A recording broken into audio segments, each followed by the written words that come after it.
Already know what it is. It's Barbershop Conversations. Hit the subscribe and the like button today. Agree with you more. I couldn't agree with you more, man. I, I stand in solidarity with you. But you know what I wanted to say about Colin Kaepernick? Colin Kaepernick, if white people hit the pause button, or non-black people, or quote unquote patriotic Americans, and I use the term patriotic just for the sake of how they're creating a narrative, not calling Colin Kaepernick unpatriotic. The same thing in which he's fighting for is the same thing that they're fighting for overseas. And two, we protect our borders so a person like a American citizen like Colin Kaepernick can go to college. First of all, it's a great narrative. The gentleman went to college. He became a professional athlete, and he's using his right to exercise his right, freedom of speech. What did he do wrong along the way? Tell the truth. Like, he did it the right way. Yeah, you got to remember, man. Me and you from a different era. Don't you remember that album Ice-T made called "Freedom of Speech"? Just watch what you say. Yeah. The iceberg. Mm-hmm. Yeah. So that's pretty much how it works. Oh, you can have freedom of speech until you say something that certain people don't like. Then it becomes a problem. Now it's okay for the other side to say what the fuck they want to say about us. What's the thing? What's the new narrative now that they use with us as far as everything go with police brutality, black people being disrespected on all these social media websites? Oh, get over it. Okay, well I'm finna say the same thing to you motherfuckers that got a problem for Colin Kaepernick not standing up for the the national anthem. Get over it. He's mad. So like I said, you love to use those terminologies towards us. So I'm finna hit y'all with y'all own shit. Get over it. Yeah, he's man of the year for sure. I mean, it's no doubt. It's like, no, man, I will support him. And the only reason why I'm not wearing his jersey is because I know where that money goes. Like I said, I'll find a nigga on, and I use the term nigga as an endearing term for the sake of this conversation. I go to Crenshaw and find my partner and buy a $5 shirt from him, as opposed to spending $70 on a fake jersey or $200 on an authentic jersey, because I know where that money only empowers the systemic plot that's trying to darken his voice. So. And at the same time, the NFL is loving and liking this. They hating and loving this shit at the same time. At one time, on one end, they don't like the fact that he's doing what he's doing, but at the same time, he had the highest selling jersey of anybody. Yes, his jersey outsold the great Tom Brady's. And he was balling. And I'm just joking when I say the great Tom Brady. His jersey outsold Tom Brady's. So I guarantee you that's a lot of money for the NFL. So to a certain degree, they sort of like this circuit. You know what I'm saying? They like this circus as long as they can make money off of it. People may not like something. You got to understand how corporate and white America works. They may not like something, but if it puts money into their pockets, then, hey, they'll go along with it. For sure. Trust me. For sure. 100%. Yeah. So, but now here's the thing. I hope, I talked about this with Ticket TV. I hope that Colin Kaepernick gets another job, because he deserves another job. The man can play. Man, that fucking defense fails him every week. I'm in the Bay Area, so I get to see these 49er games. I had the 49ers on DVR, tape anything concerning the 49ers or the Raiders. Now, keep in mind, I get to watch these games. And the 49ers, they wasn't losing because of Colin Kaepernick. Keep in mind, Colin Kaepernick came in, week 5, if I'm not mistaken, week 4, week 5? Somewhere in there. And Colin Kaepernick put up some solid numbers, man. He should have been NFL Player of the Week one week when he threw for over 300 yards or something like that. Yeah, they wasn't losing games because of him. When you don't have a defense, or you have a subpar running game and you have mediocre receivers, the chance of you winning games are pretty much slim to none. It's just like the shit with Tom Brady. I talked about this with another dude with Ticket, man. You already know football is a team-oriented sport. I hate the fact that the fucking quarterback gets all the fucking credit.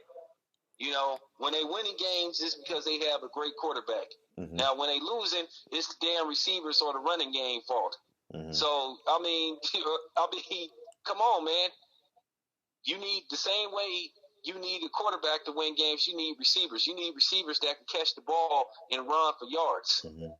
You know, if you don't got a standout receiver, a good number one or a number two or a one or an A- receiver versus a B receiver, you're not going to win games. Because if you got two C+ receivers, you're going to be mediocre or you're going to be subpar. The 49ers do not have a number one receiver. Now, keep in mind, after this season is over, depending on what the 49ers do, they will be anywhere. I don't have the correct number, Fred. I think they'll be anywhere from 45 to 50 million under the salary cap, which means they could sign a shitload of players. And then who would want to play for the 49ers playing for the most prestigious team that that ever existed? This is a team that has 5 Super Bowl championships. You must be a 49er fan. You're a Raider fan. Yeah. This is a team that had arguably one of the greatest quarterbacks that ever played in Joe Montana. Arguably one of the greatest safety/cornerbacks in Ronnie Lott. The team is stacked with Hall of Famers.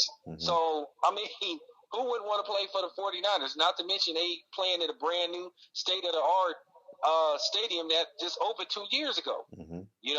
Even though I don't like the location of Levi Stadium, it's a nice fucking stadium. So who wouldn't want to play for the 49ers, even though I don't like the management? Do not like the Yorks whatsoever. Jed York is a snot-nosed punk that don't know what the fuck he doing. But what I'm saying is, you put some good players around Colin Kaepernick, man, the dude can do some things. So hopefully they decide to keep the dude there. But if not, man, there's a lot of teams that can use him. Like Jacksonville, the Bears, quite a few teams, man. Shit. The Vikings, depending on what happened with Teddy Bridgewater, if he's healthy enough to come back, there are a lot of teams. Shit, the Los Angeles Rams themselves. The jury is still out on that dude that they drafted number 1. No, there's no jury. He can't play. Goff can't play. Jared Goff can't play. Okay, see, that's what I'm saying. Colin Kaepernick has been proven you put that dude in the right type of system, he can flourish. And it's not even the right type of system. See, this is what bothers me. They make the quarterback position to benefit a certain type. It's like the zone defense in the NBA. It's like, they tailor the game for a certain set of attributes. Why can't you, if Aaron Rodgers is over 60% going right outside the pocket, percentage-wise, and he's considered great for doing that, why is a black quarterback considered, he's not intelligent, he's not a pocket passer? Aaron Rodgers is not a pocket passer. He's out the pocket. 60% of his throws, he is outside the pocket. I don't get it. And he's probably, the best quarterback in the last 3 years in the NFL.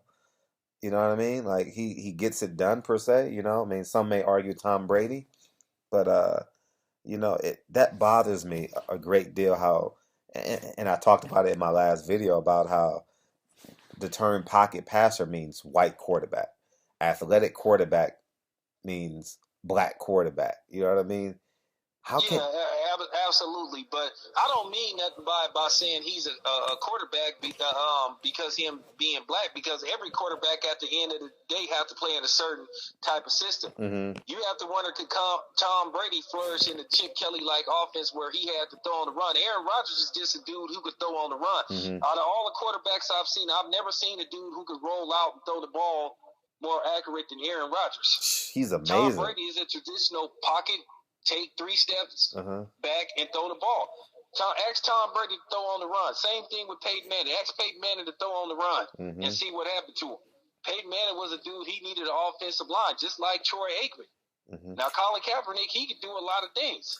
Yeah. When he can't throw, he could take off and run. And the same thing with Aaron Rodgers. Aaron Rodgers can scramble a little bit. Yeah. So I understand what you're saying about the whole quote-unquote pocket means white guy and, athletic quarterback means black guy. But what I'm saying is, with Colin Kaepernick, the dude can play. And if you put him with the right type of coach that can utilize his talent, he's been proven that he can win games. Am I not mistaken? Didn't this dude just play in the Super Bowl about 3 years ago? Wasn't this dude one bad call away? And by the way, that was a pass interference. And by the way, Harbaugh should have called a running pass. Wasn't that dude one, pass interference call from possibly winning the Super Bowl. Yeah, we keep forgetting that. This is a dude that played in the damn Super Bowl. You're right. So obviously there's some kind of talent there. And keep in mind, this dude beat Aaron Rodgers in the playoffs, if I'm not mistaken, 3 times. No, excuse me, at least twice. And we all know Aaron Rodgers is a future Hall of Famer. Yep. By far. In a landslide, you know. And what he's done the second half of this season has been nothing short of amazing. Aaron Rodgers, you know what I mean? Mine is at Miss Amanda Paris. Mine is PB_Miranda. Mine's ANNELISGJR. Emily. No one can spell it right. JR. Mine is Ashley to me. And on the count, okay, now y'all gotta do this together, okay? Okay. Y'all have to say thanks for watching Barbershop Conversations, okay? Wait, Barbershop Conversations. Yep. Okay. Get it titled, get it titled. Okay, that's what she said.